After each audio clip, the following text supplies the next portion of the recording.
Good Lord, I'll never forget the afternoon of September 15th, 1945, when I watched 200 Japanese civilian women, refugees, displaced persons, survivors of the firebombing of Tokyo, experience hot running water for the first time in 3 years, and saw grown women weep with joy over something as simple as warm water and soap. The autumn sun was filtering through the canvas roof of our temporary facility near Yokohama. The smell of disinfectant mixed with the steam from newly installed shower units, and somewhere in the distance, I could hear American swing music playing from a radio. Glenn Miller's In the Mood, serving as an unlikely soundtrack to a moment of grace that revealed everything about what war had done to ordinary people and what peace might restore. I was Captain Sarah Doc Mitchell, U.S. Army Nurse Corps, and after 3 years of military nursing from Pearl Harbor to Okinawa, I thought I understood everything about the cost of war, about the suffering of military personnel, and about the proper boundaries between victor and vanquished in occupation situations. I'd earned my nickname Doc through 2 years of frontline medical service, where I'd performed duties that went far beyond normal nursing responsibilities, had witnessed combat casualties that would haunt me forever, and genuinely believed that my sympathy should be reserved for Allied personnel rather than enemy civilians. But what happened during those first weeks of occupation duty in Japan would challenge everything I'd believed about Japanese people, about the human cost of total war, and about the responsibility that victorious nations had toward defeated populations. Those Japanese women would teach me that war's worst victims were often civilians rather than soldiers, that simple human needs transcended politics and nationalism, and that sometimes the most profound healing came not from medicine, but from restoring basic human dignity through access to things we'd always taken for granted. My assignment to occupation duty began on September 2nd, 1945, immediately after the surrender ceremony aboard the USS Missouri in Tokyo Bay. While combat operations had officially ended, military authorities recognized that occupation would require not just security forces, but medical and humanitarian personnel to address the catastrophic conditions facing Japanese civilian populations. "Captain Mitchell," said Colonel Robert Thompson during my orientation briefing, "you'll be assigned to refugee processing operations in the Yokohama area. Your primary responsibility is ensuring that displaced Japanese civilians receive adequate medical screening and basic hygiene facilities before being assigned to temporary housing." His bureaucratic description of my duties masked the humanitarian crisis we were facing. 3 years of American bombing had destroyed most major Japanese cities, killed hundreds of thousands of civilians, and left millions of survivors homeless, malnourished, and living in conditions that threatened public health for both Japanese and American occupation forces. "Colonel," I asked, "what kind of facilities are we providing for these refugees? What resources do we have available?" His response revealed the scale of the challenge we faced and the systematic approach American authorities were taking to address humanitarian needs even for former enemy populations. "We're establishing processing centers with medical screening, decontamination facilities, temporary housing, and food distribution. The Japanese government has collapsed, so we're responsible for preventing disease epidemics that could threaten both Japanese civilians and American occupation forces." This pragmatic rationale for humanitarian assistance, protecting American forces rather than helping Japanese civilians, made sense from a military perspective. But as I would soon discover, the actual implementation of these programs reflected deeper American values about human dignity and the proper treatment of defeated populations. My first encounter with Japanese refugees came on September 5, 1945, when I arrived at the processing center we'd established in converted industrial buildings near Yokohama Harbor. The facility was designed to handle 200 civilians per day, providing medical screening, decontamination, basic supplies, and referral to temporary housing or medical treatment as needed. "Captain Mitchell," said Lieutenant James Henderson, the administrative officer managing the facility, "we're seeing mostly women, children, and elderly men. Most of the adult male population was either killed in the war, is still in military service overseas, or is in POW camps awaiting repatriation." His description was confirmed by the first group of refugees who arrived that morning, mostly women, ranging from teenagers to elderly grandmothers, many accompanied by small children all carrying whatever possessions they'd managed to salvage from destroyed homes. They looked exhausted, malnourished, and terrified of what American occupation might mean for them. "Lieutenant," I asked, "what have these people been told about American treatment of Japanese civilians? What are they expecting?" Henderson's response revealed the propaganda Japanese civilians had received during the war and the legitimate fears they harbored about occupation. "Captain, they've been told that Americans are barbarians who will kill civilians, assault women, and destroy Japanese culture. Most of them are here because they have no alternatives. Their homes are gone, they have no food, and they're desperate enough to risk whatever Americans might do to them." This context explained the terror I saw in Japanese women's faces as they entered our processing facility. They weren't just frightened refugees, they were people who'd been taught to fear us and who expected brutality from American occupation forces. But American military authorities had anticipated these fears and had established strict protocols designed to demonstrate that occupation would be conducted according to humanitarian standards rather than vengeance or exploitation. "All personnel will treat Japanese civilians with respect and courtesy," Colonel Thompson had emphasized during our training. "These are not enemy combatants. They're survivors of a war their government started, but they didn't choose. We'll provide the same standard of care we'd want for American civilians in similar circumstances." The practical implementation of these principles began with the medical screening and decontamination process that every refugee underwent before receiving other assistance. Japanese civilians were filthy after weeks or months of living in ruins without access to proper sanitation. Many were infested with lice or other parasites, and most hadn't bathed properly in longer than they could remember. "Captain," said Corporal Mary Sullivan, one of the nurses working under my supervision, "these women are terrified of the decontamination process. They think we're going to harm them." Her observation was accurate. The first group of Japanese women approached the shower facilities with obvious fear, having no idea what American soldiers meant when we directed them toward the bathing areas. Through our Japanese interpreter, a Nisei soldier named Robert Tanaka, who'd grown up speaking both English and Japanese, we explained the process. "The American medical staff requires that everyone bathe and receive clean clothing before medical examination," Tanaka translated. "You will have privacy, hot water, soap, and clean towels. Your old clothing will be washed or replaced if necessary." The Japanese women's reaction suggested they didn't fully understand or believe what we were telling them. Hot water, privacy, clean towels. These seemed like impossible luxuries given their recent experiences.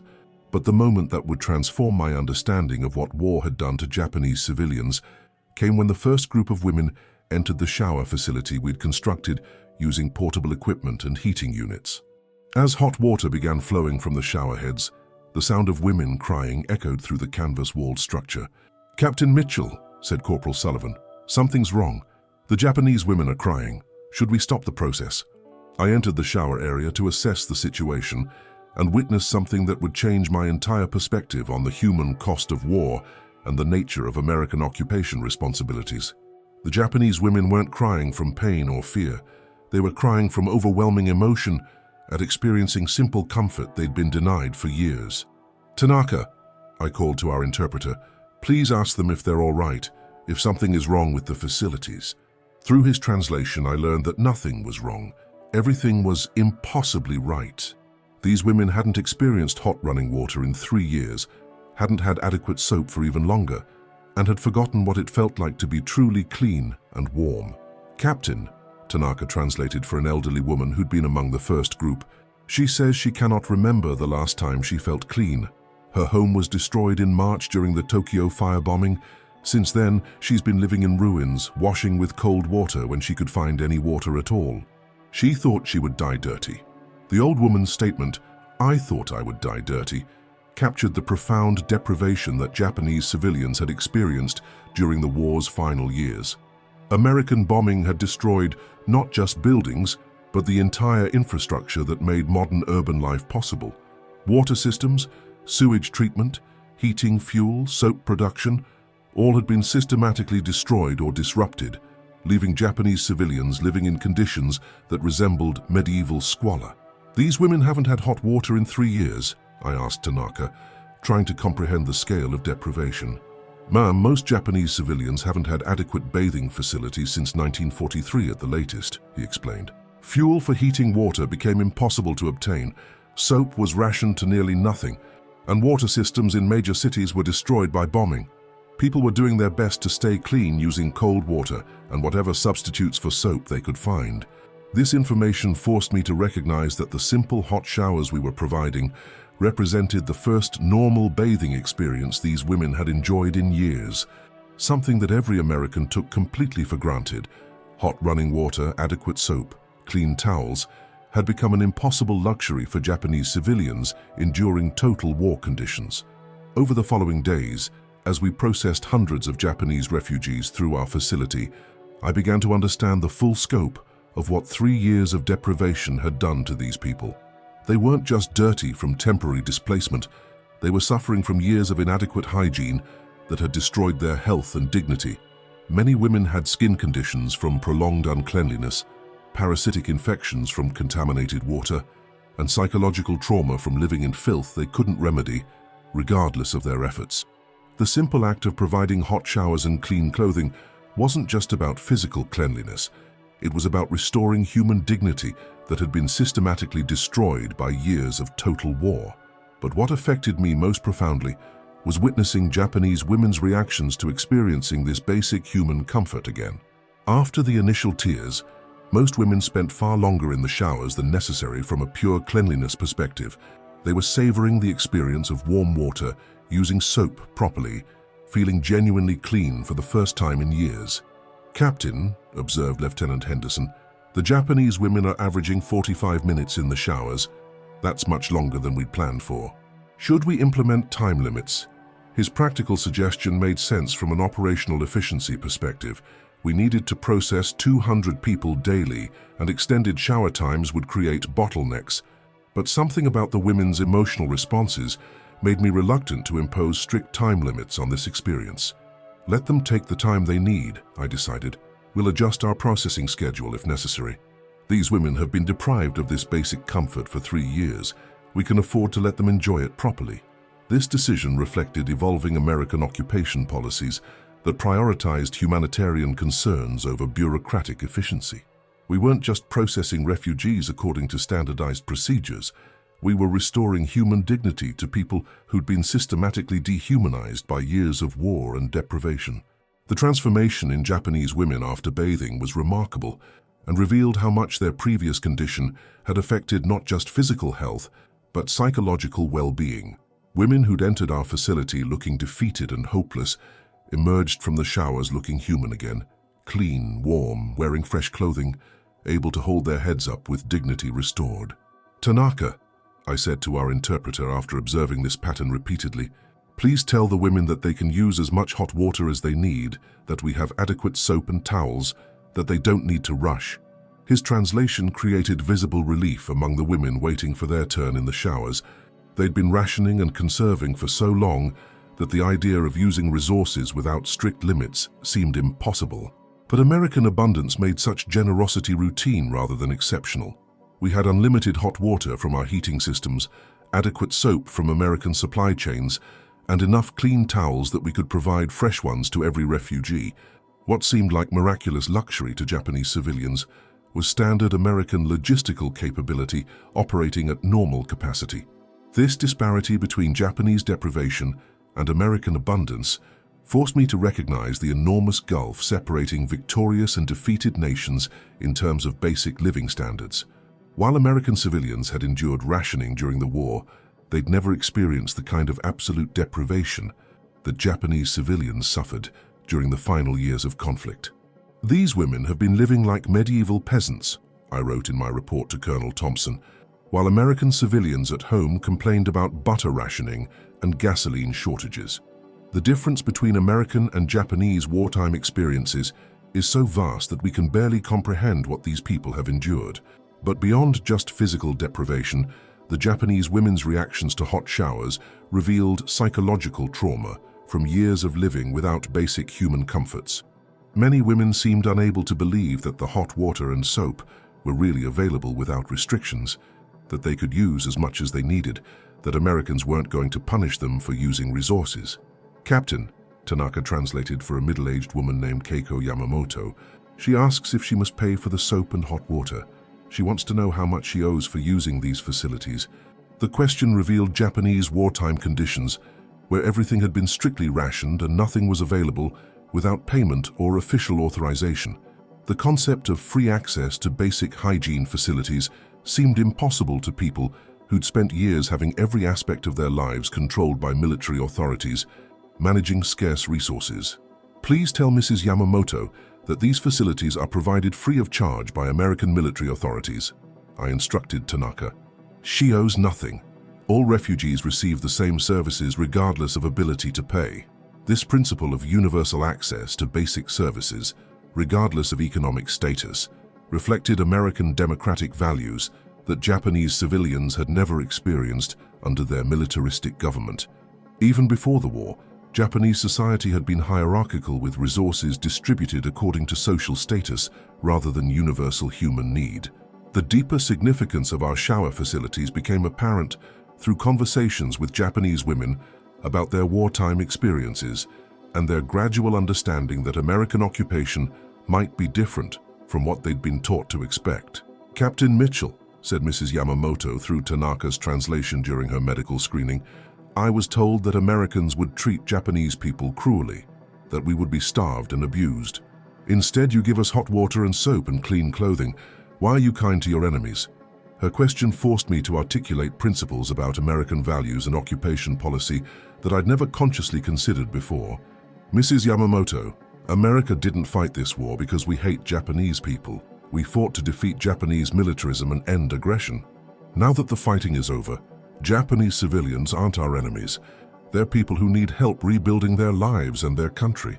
This distinction between opposing Japanese government policies and hating individual Japanese people reflected American capacity to separate political opposition from personal animosity in ways that had been impossible for Japanese wartime propaganda to acknowledge. Over the following weeks, as we processed thousands of Japanese refugees through our facility, patterns emerged that revealed both the scope of civilian suffering and the transformative impact of basic humanitarian assistance. Young women who'd been teenagers when the war started and who'd spent their formative years under wartime deprivation were experiencing basic comforts for the first time as adults. They had no personal memory of normal peacetime conditions, having known only rationing, bombing, and survival. Elderly women who'd lived through Japan's rapid modernization in the early 20th century had seen their nation rise to industrial power, then watched helplessly as war destroyed everything that modernization had achieved. For them, hot showers represented not just physical comfort, but psychological validation that normal civilization might return. But the most poignant reactions came from mothers with small children, who'd spent years unable to provide basic care for their families despite desperate efforts. These women wept, not for themselves, but for their children, who were experiencing proper bathing for the first time in their young lives. "Captain," Tanaka translated for a young mother named Yuki Tanaka, no relation to our interpreter. She says her daughter is 4 years old and has never been properly cleaned before today. She thanks you for giving her child this gift. The idea that a 4-year-old child had never experienced proper bathing forced me to recognize the full horror of what total war had done to Japanese civilian populations. An entire generation of children had grown up in conditions of deprivation that we Americans could barely imagine. But beyond just providing physical cleanliness, our shower facilities became symbols of American occupation policy and evidence that Japan's future might be different from its militaristic past. Japanese women began to understand that Americans weren't the monsters they'd been taught to fear, but people who valued human dignity and basic human needs. "The American soldiers treat us with respect," Mrs. Yamamoto told other refugees waiting for processing. "They provide hot water and soap and clean clothing without asking for anything in return. Perhaps the stories we were told about American cruelty were lies." This recognition spread through Japanese refugee populations and contributed to surprisingly smooth occupation operations. Japanese civilians who'd expected brutality encountered humanitarian assistance, creating psychological conditions for cooperation rather than resistance. But American generosity wasn't unlimited or unconditional. We required refugees to undergo medical screening, decontamination and registration before receiving additional assistance. Procedures designed to protect public health and maintain security during occupation. Some Japanese women resist the medical screening process, Lieutenant Henderson reported. They're embarrassed about physical examinations by American medical personnel. This cultural sensitivity required careful handling that balanced public health requirements with respect for Japanese modesty standards. We established protocols using female medical staff when possible, providing privacy screens during examinations, and having Tanaka explain procedures in culturally appropriate ways. Please tell the women that female American nurses will conduct examinations whenever possible, I instructed Tanaka. We understand Japanese customs regarding modesty and will respect them while ensuring that everyone receives necessary medical care. These accommodations reflected American occupation policy that sought to balance military authority with respect for Japanese cultural values, when such respect didn't conflict with essential security or health requirements.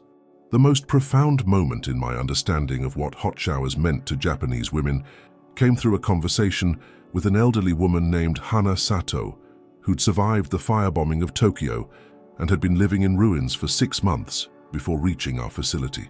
Captain Mitchell, Tanaka translated, Mrs. Sato says that when her neighborhood was firebombed, she lost her home, her possessions, and her dignity. She's been living in a makeshift shelter with no running water, no heating fuel, no way to stay clean. She felt like an animal, not a human being.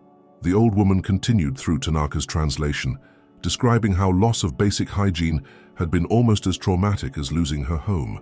Humans needed to feel clean to maintain psychological health and self-respect, but war had made that impossible for Japanese civilians.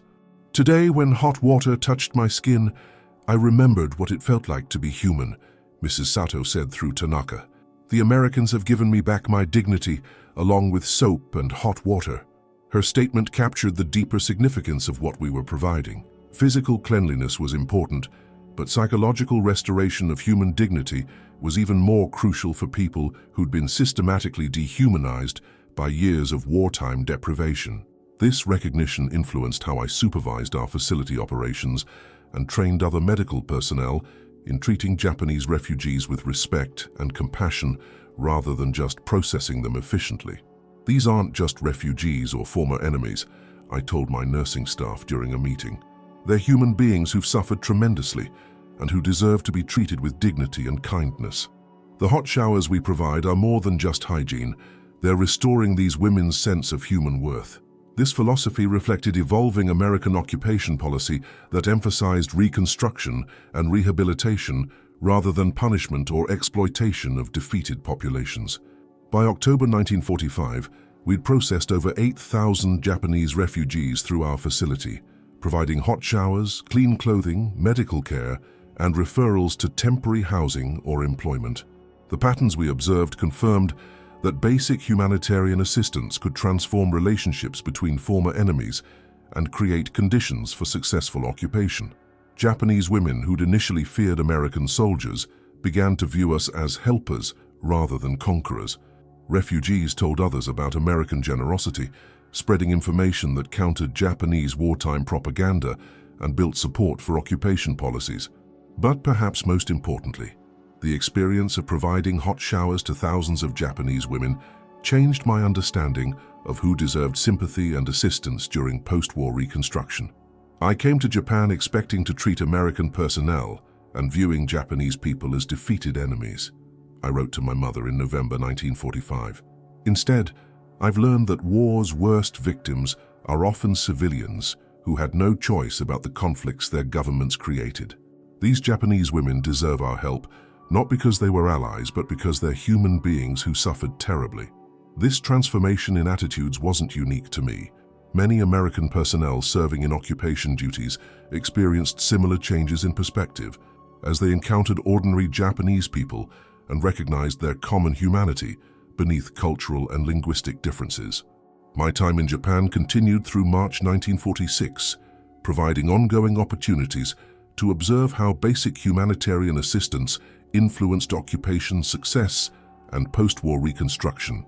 The shower facilities we'd established became models for other American operations across Japan, demonstrating that relatively simple interventions could have profound impacts on both physical health and psychological recovery. When I finally rotated back to the United States in April 1946, I carried with me not just memories of Japanese women crying over hot showers, but deeper understanding of how war affected civilian populations and how victorious nations could choose reconstruction over revenge. The hot showers we provided weren't just about cleanliness, I told medical personnel during post-war briefings. They were about restoring human dignity to people who'd been systematically dehumanized by total war. That's a lesson about humanitarian assistance that extends far beyond Japan or this particular conflict. This was my story, Captain Sarah Doc Mitchell, who learned that the most profound healing sometimes came not from medicine, but from restoring basic human comforts to people who'd been deprived of them for years. That former enemies could become people deserving of compassion when you recognize their suffering, and that simple acts of kindness could transform relationships between nations that had been trying to destroy each other. My experience providing hot showers to Japanese women taught me that humanitarian assistance was both morally right and strategically effective, that American values about human dignity could transform occupation from punishment to reconstruction, and that sometimes the most powerful medicine was treating people with the respect and care they deserved as human beings. What struck you most about how something as simple as hot showers could have such profound impact? Have you heard similar stories about humanitarian assistance transforming relationships between former enemies? These personal testimonies help us understand how individual acts of compassion can have lasting historical consequences. If you want to hear more first-hand accounts like this one, make sure to subscribe and hit that notification bell.